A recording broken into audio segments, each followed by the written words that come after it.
ஏழுமலையிலே அருளும் தெய்வமே எங்கள் இறைவா பெருமாளே, செல்வம் கொடுக்கும் திருமகள் நெஞ்சில் நிறைந்தவன் நீயே பெருமாளே.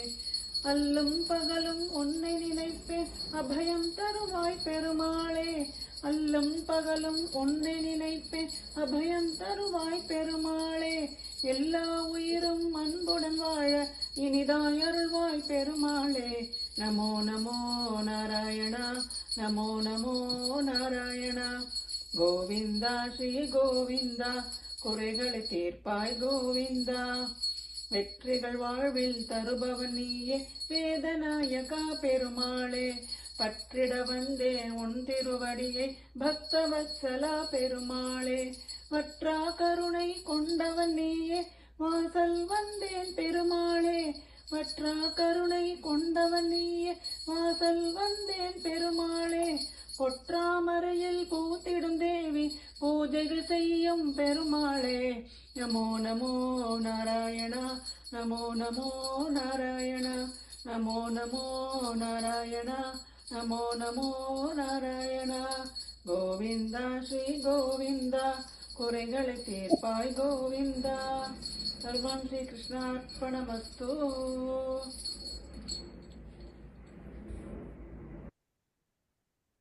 Beautiful, Jayashree ji.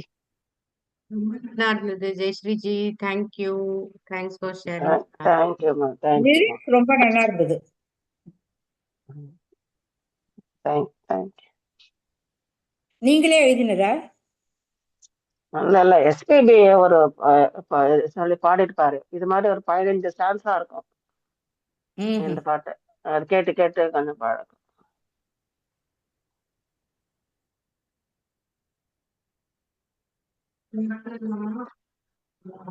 Kameshwari ji, the chapter 2, the shloka, Prarthana shloka. சொல்றீங்களா? சொல்றேனே. ஜெய் ஸ்ரீ கிருஷ்ணா.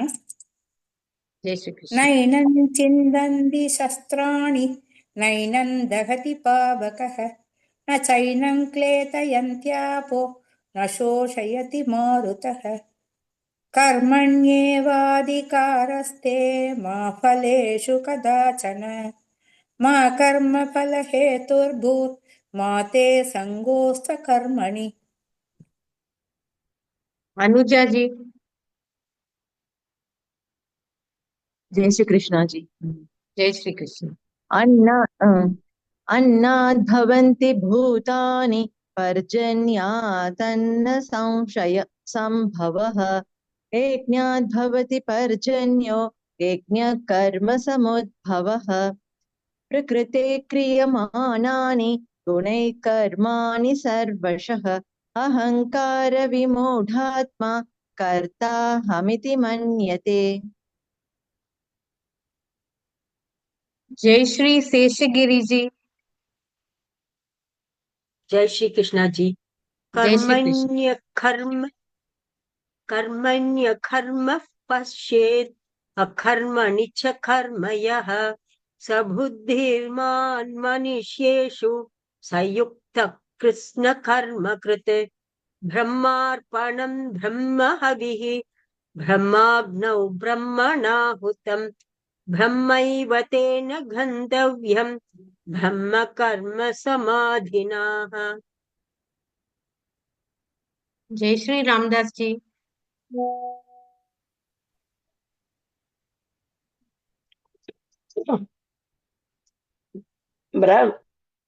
ब्रह्मण्याधाय कर्माणि संगं त्यक्त्वा करोति यः लिप्यतेन स पापेन पद्मपत्रमिवाम्भसा भोक्तारं यज्ञतपसां सर्वलोकमहेश्वरं सुहृदं सर्वभूतानां ज्ञात्वा मां शान्तिमृच्छति.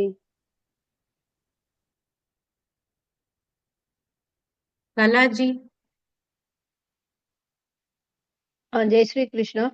बन्धुरात्मात्मनस्तस्य येनात्मैवात्मना जितः अनात्मनस्तु शत्रुत्वे वर्तेतात्मैव शत्रुवत् सर्वभूतस्थमात्मानं सर्वभूतानि चात्मनि ईक्षते योगयुक्तात्मा सर्वत्र समदर्शनः.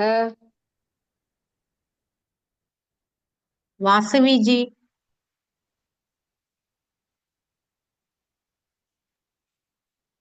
எனக்கு இந்த ஸ்கிரீனை பார்த்து படிக்க முடியாது. நீங்க சொன்னீங்கன்னா நான் என் புக்ல இருந்து படிக்கிறேன். என்ன சரி, இது சாப்டர்ல வந்து இது வந்து சாப்டர் 7th ஸ்லோகா, அப்புறம் 26வது ஸ்லோகா. சரி.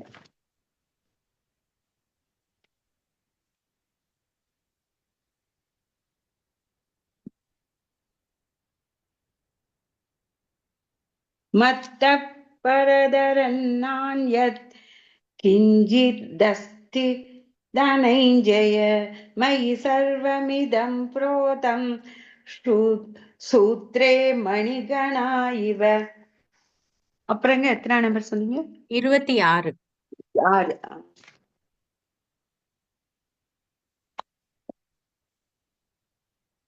வேதாஹம் சமதீதானி வர்த்தமானானி சார்ஜுன பவிஷ்யாணி ச பூதானி மாந்து வேத ந கஷ்சன. ரமாஜி.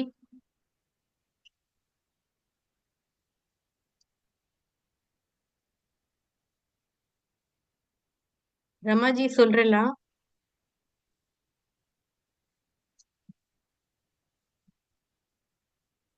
சசிகலாஜி சொல்றலா?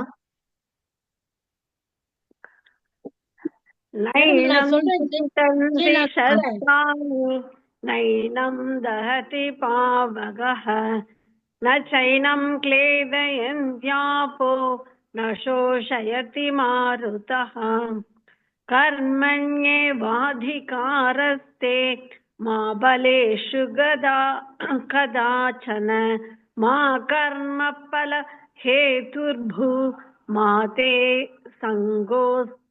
சங்கோஸ்வ கர்மணி. ரமாஜி சொல்றல அடுத்தது? சொல்றேன் ஜி. அண்ணா எத்தனாவது இதுல எத்தனை புக்ல எத்தனாவது ஜி? 14ங்களா? இது வந்து 3வது சாப்டர் 14, 27. 3வது சாப்டருங்களா? ஆமா. அண்ணா அண்ணா அண்ணா பவந்தி பூதானி பர்ஜன்யாதாத்ர சம்பவக யஜ்ஞாத் பவதி பர்ஜன்யோ யஜ்ஞ கர்ம சமுத்பவக பிரகிருதே கிரியமானானி குணை கர்மாணி சர்வசக அகங்கார விமூடாத்மா கர்த்தாஹமிதி மன்யதே.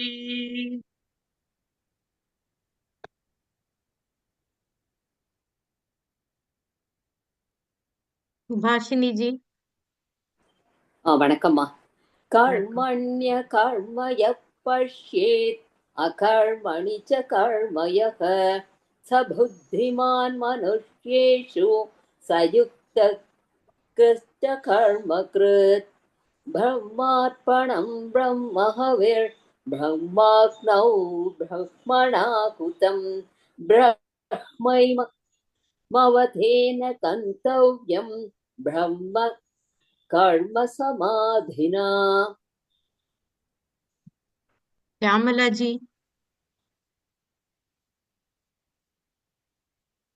ஜி அந்த எனக்கு ஸ்கிரீன்ல படிக்க முடியாது ஜி. நீங்க என்ன சாப்டர் சொல்லுங்க? சாப்டர் 5 இது 10வது ஸ்லோகா, 29வது ஸ்லோகா.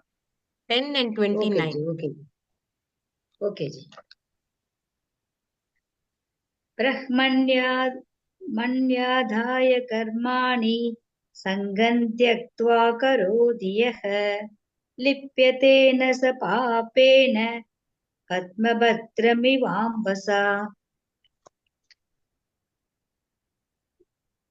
भोक्तारै यज्ञतपसां सर्वलोकमहेश्वरम् सुकृतं सर्वभूतानां ज्ञात्वा मां शान्तिमृच्छति।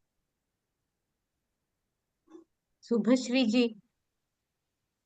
जय श्री कृष्ण जी। जय श्री कृष्ण। बन्धुरात्मात्मनस्तस्य येनात्मैवात्मना जितः अनात्मनस्तु शत्रुत्वे वर्तेतात्मैव शत्रुवत् सर्वभूतस्थमात्मानं सर्वभूतानि चात्मनि ईक्षते योगयुक्तात्मा सर्वत्र समदर्शनः। विश्वनाथ जी।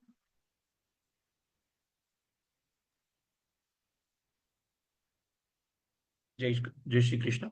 जय श्री कृष्ण।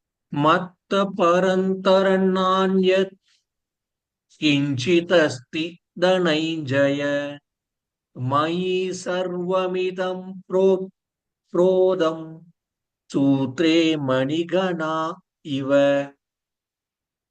वेदाहं समतीतानि वर्तमानानि सार्जुन भविष्याणि स भूतानि मां तु वेद न कश्चन। विजयलक्ष्मी जी।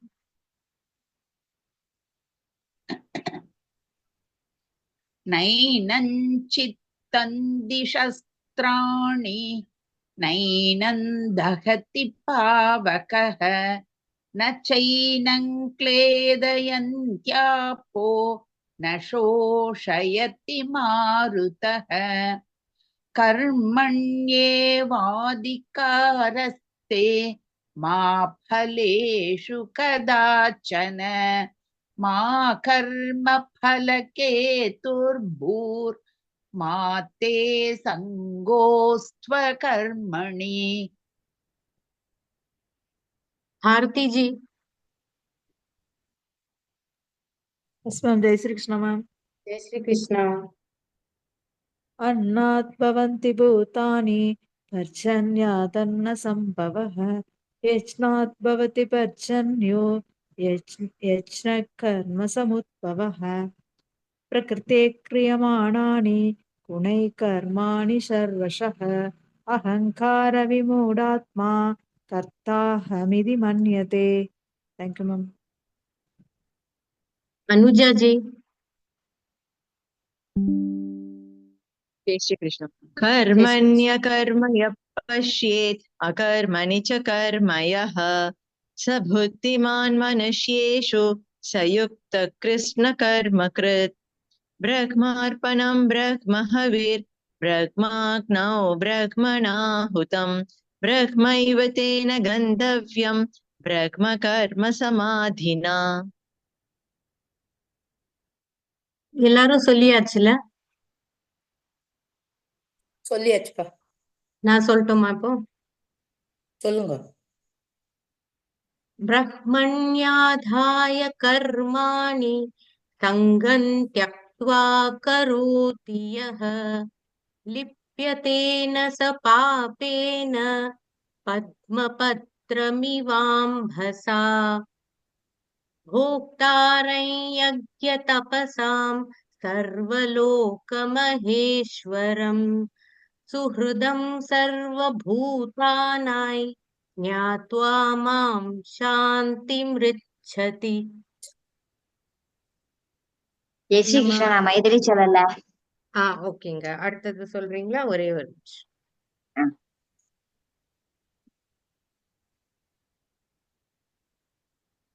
சொல்றீங்களா? बन्धुरात्मात्मनस्तस्य येनात्मैवात्मना जितः अनात्मनस्तु शत्रुत्वे वर्तेतात्मैव शत्रुवत् सर्वभूतस्थमात्मानं सर्वभूतानि चात्मनि ईक्षते योगयुक्तात्मा युक्तात्मा सर्वत्र समदर्शनः. எல்லாரும் சொல்லியாச்சுல்ல இப்போ? சொல்லியாச்சு. Okay, இப்போ சாப்டர் 7 பிராக்டிஸ் பண்ணலாம்.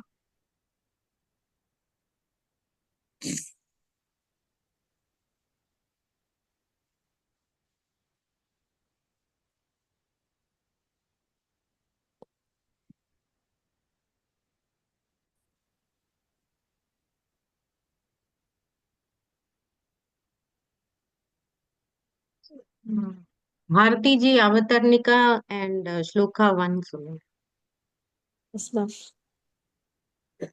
ॐ श्री परमात्मने नमः. श्रीमद्भगवद्गीता अथ सप्तमोऽध्यायः. श्रीभगवानुवाच मय्यासक्तमनः पार्थ योगैयुञ्जन्मदाश्रयः असंशयं समग्रं माय यथा ज्ञास्यसि तच्छृणु. Thank you ma'am. अनुजा जी. ज्ञानन्तेऽहं सविज्ञानम् इदं वक्ष्याम्यशेषतः यज्ञात्वा नेह भूयोऽन्यत् ज्ञातव्यमवशिष्यते. कामेश्वरी जी. मनुष्याणां सहस्रेषु कश्चित् यतति सिद्धये यततामपि सिद्धानां कश्चिन्मा वेत्ति तत्त्वतः. जयश्री शेषगिरी जी. भूमिरापो नलो वायुः खं मनो बुद्धिरेव च अहंकार इतीयं मे भिन्ना प्रकृतिरष्टधा.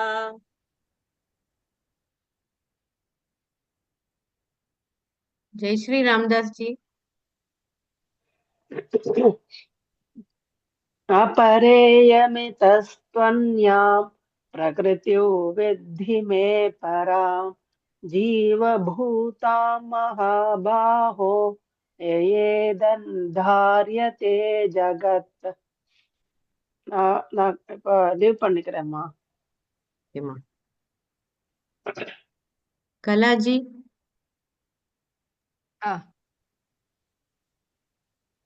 एतद्योनीनि भूतानि सर्वाणीत्युपधारय अहं कृष्णस्य जगतः प्रलयस्तथा. वासवी जी.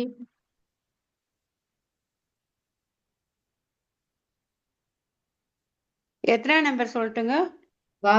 இது வந்து சாப்டர் 7 7th ஸ்லோகா. 7.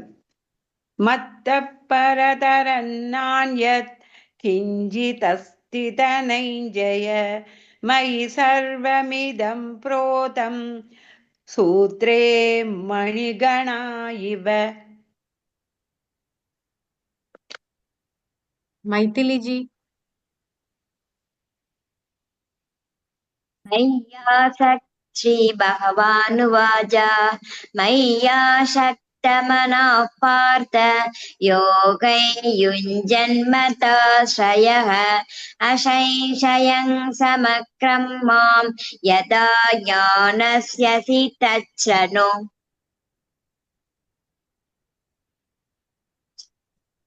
शशिकला जी. ज्ञानन्तेषं सविज्ञानम् इदं वक्ष्याम्यशेषतः यज्ञात्वा नेह भूयोऽन्यत् ज्ञातव्यमवशिष्यते. सुभाषिनी जी.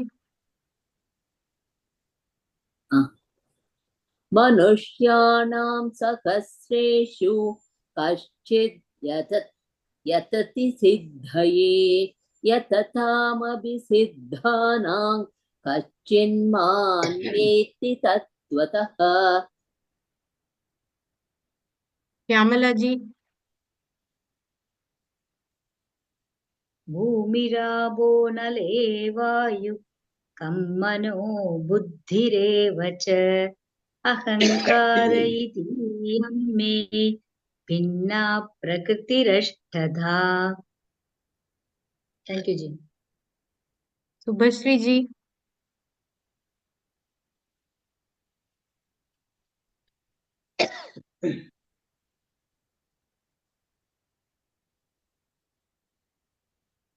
சுபஸ்ரீ ஜி சொல்றல. சாரி, நான் மியூட்ல சொல்லிட்டேன். अपरेयमितस्त्वन्यां प्रकृतिं विद्धि मे परां जीवभूतां महाबाहो ययेदन्धार्यते जगत्। विश्वनाथ जी। जय श्री कृष्ण। जय श्री कृष्ण। एतद्योनीनि भूतानि सर्वाणि युपधारय अहं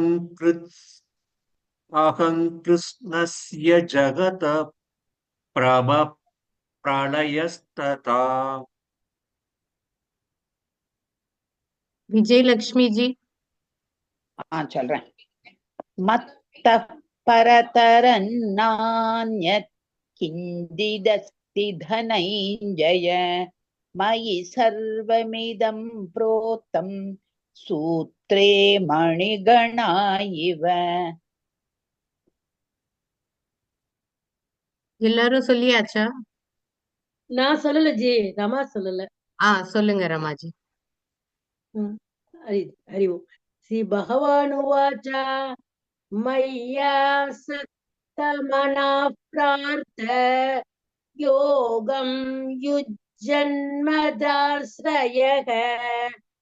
அசம்சயம் சமக்ரம் மாம் யதா ஞாஸ்யசி தச்ருணு. ஹரி ஓம். நான் சொல்லட்டுமா? சொல்லுங்க. ஞானந்தேஹம் சவிஜ்ஞான மிதம் வக்ஷ்யாம்யசேஷதः யஜ்ஞாத்வா நேஹ பூயோன்யஜ் ஞாதவ்யமவசிஷ்யதே.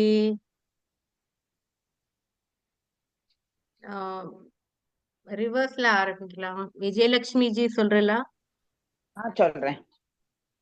मनुष्याणां सहस्रेषु कश्चिद् यतति सिद्धये यततामपि सिद्धानां कश्चिन्मा वेति तत्त्वतः। विश्वनाथ जी। जय श्री कृष्ण। भूमिरापो नलो वायु कं मनो बुद्धिरेव स अहंकार इति यं मे भिन्ना प्रकृतिरष्टधा। சுபஸ்ரீ ஜி. நான் போன தடவை இதே தான் சொன்னேன், வேற. சரி. நெக்ஸ்ட் சொல்லட்டா? ரமாஜியா சொல்லுங்க. அதுக்கப்புறம் சுபஸ்ரீ ஜி நீங்க சொல்லுங்க. अपरेयमितस्त्वन्यां प्रकृतिं विद्धि मे परां जीवबोधां महाबाहो ययेतं धार्यते जगत्. जी நான் கொஞ்சம் லீவ் வைக்கிறேன் ஜி. சுபஸ்ரீ ஜி. एतद्योनीनि भूतानि सर्वाणीत्युपधारय अहं कृत्स्नस्य जगतः प्रभवः प्रलयस्तथा। श्यामला जी। मत्तः परतरन्नान्यत् किञ्चिदस्ति धनञ्जय मयि सर्वमिदं प्रोतं सूत्रे मणिकणा इव सुभाषिनी जी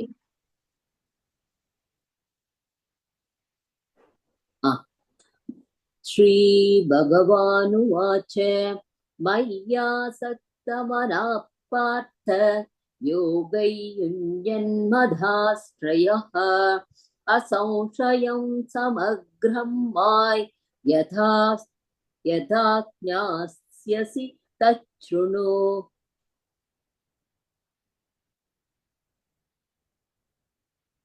ஒரு நிமிஷம்.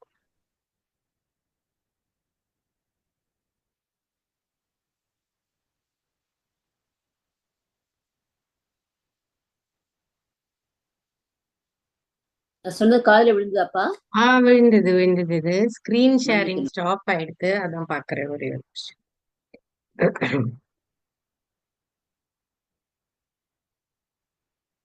தெரியறதா ஸ்கிரீன்? தெரியறதுமா? தெரியுது தெரியுதுமா தெரியுது. நான் சொல்லட்டுங்களா? இருங்க, எனக்கு தெரியல, அதனாலதான் கேக்குறேன். அதான் நான் சரி ஆக்சுவலா ஃபர்ஸ்ட் முதல் ஸ்லோகம் தான் இருக்குதுப்பா, அடுத்தது வரலடா. ரெண்டாவது வரணும்லமா? இல்ல நான் என்னுடைய இத பார்த்துதான் நான் சொல்லுவேன், அதனால இது பிடிஎஃப் இருக்குமே ஜி, எல்லாரும் சாப்டர் வைஸ் தானே போறோம், எல்லாத்தையுமே இருக்குமே. அது ஓகே, பட் எந்த எப்படி ஸ்டாப் இப்போ தெரியுதா? அப்படியே ஒன்லயே ஸ்டாப் ஆயிடுச்சுங்க. இப்போ தெரியறதா? வந்துருச்சு, இப்ப வந்துருச்சு. ஓகே, இப்போ ஷியாமலாஜி சொல்றீங்களா? சொல்றேன் ஜி. ஞானந்தேகம் சவிஜ்ஞானம் இதம் வக்ஷ்யாம் சசேஷதः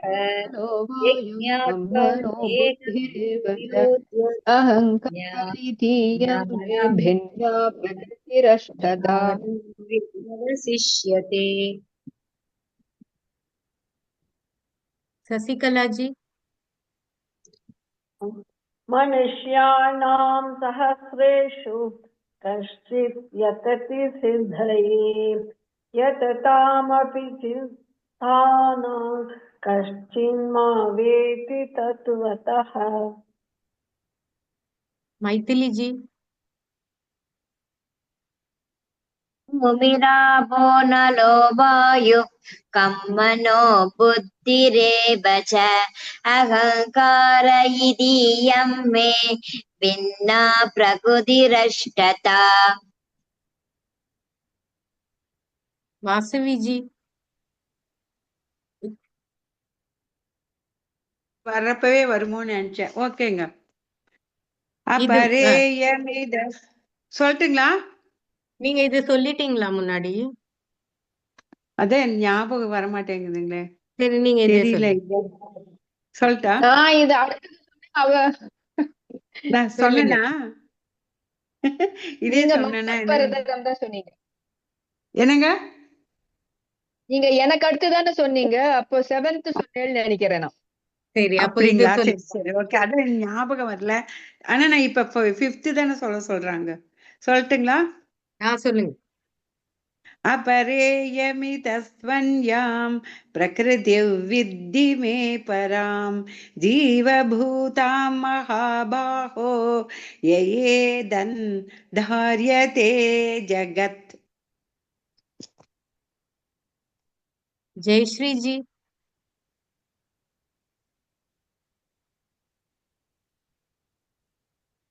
ஜெயஸ்ரீ தான் லீவ் ஆயிட்டு. ஆமா, நீங்க தான். ஏதத்யோனீனி பூதானி சர்வாணீத்யுபதாரய அஹம் கிருஷ்ணஸ்ய ஜகதः பிரபவः பிரளயஸ்ததா. அடுத்தது நான் சொல்லட்டுமா? சொல்லுங்க. மத்த பரதரன்னான்யத் கிஞ்சிதஸ்தி தனஞ்சய மயி சர்வமிதம் ப்ரோதம் சூத்ரே மணிகணா இவ.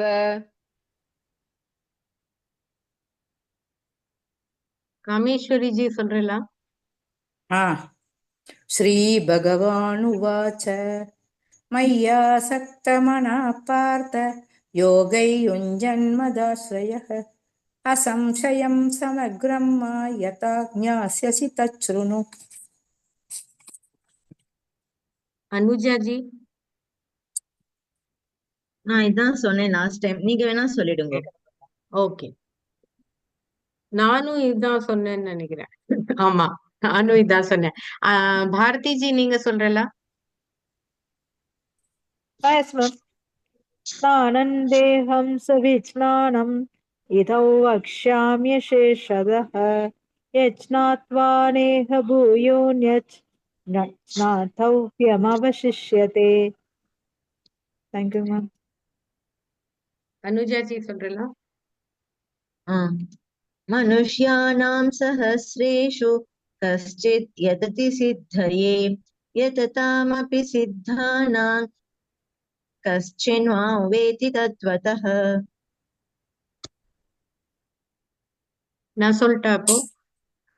भूमिरापो नलो वायुः खं मनो बुद्धिरेव च अहंकार इतीयं मे भिन्ना प्रकृतिरस्तथा.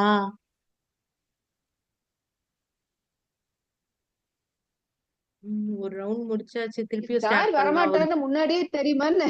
so many absentees. தெரியலையே. இல்ல, நிறைய பேர் வெளியில இருக்கேன்னு 2-3 பேர் SMS பண்ணி வாட்ஸ்அப் பண்ணிருந்தாங்க. பானுஜிக்கு உடம்பு சரியில்லை. பாவமே. ஆஹ் சீசன் நிறைய பேருக்கு உடம்பு சரியில்லை இப்போ. 3 minutes இருக்கு. நம்ம திருப்பியும் ஒரு தடவை சாண்ட் பண்ணி முடிச்சிடலாமா? இது பிராக்டிஸ் பண்ணலாமே சாப்டர் 7. பண்ணலாமே. Kameshwari G start. நீங்க அன்மியூட் பண்ணிண்டா ஈஸியா இருக்கும். ஏன்னா எல்லாமே ஷஃபில் ஆகி வருது, இல்லைன்னா ஆல்பபெட்டிக்கல் வைஸ் வரல. பாரதி ஜி.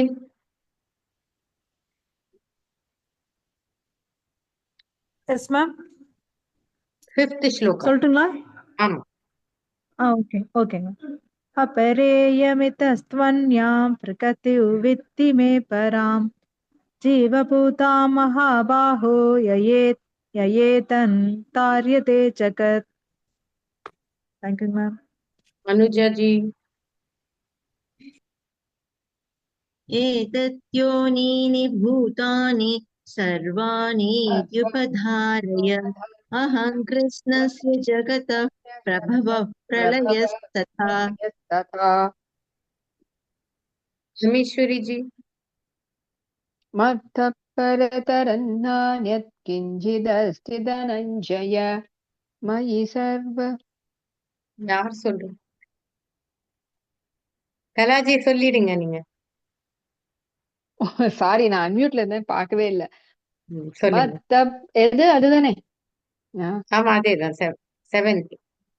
मत्तः परतरन्नान्यत् किञ्चिदस्ति धनञ्जय मयि सर्वमिदं प्रोतं शूद्रे मणिगणा इव.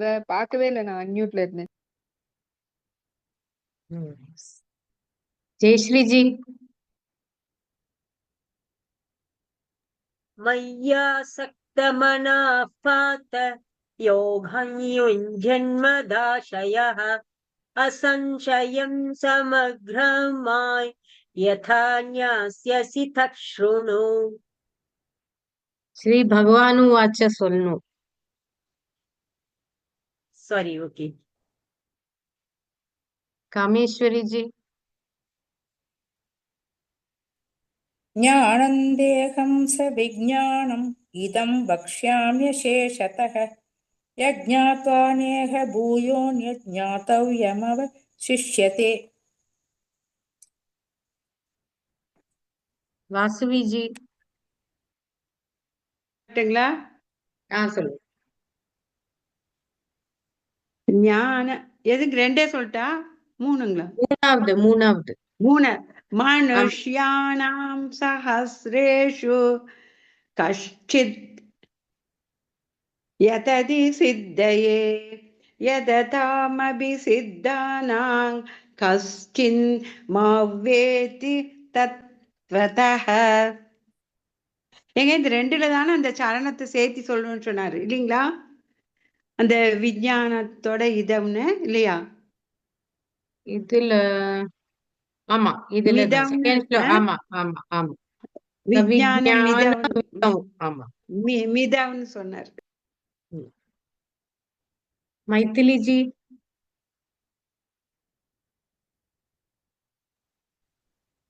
भूमिरावो न लोभायुक्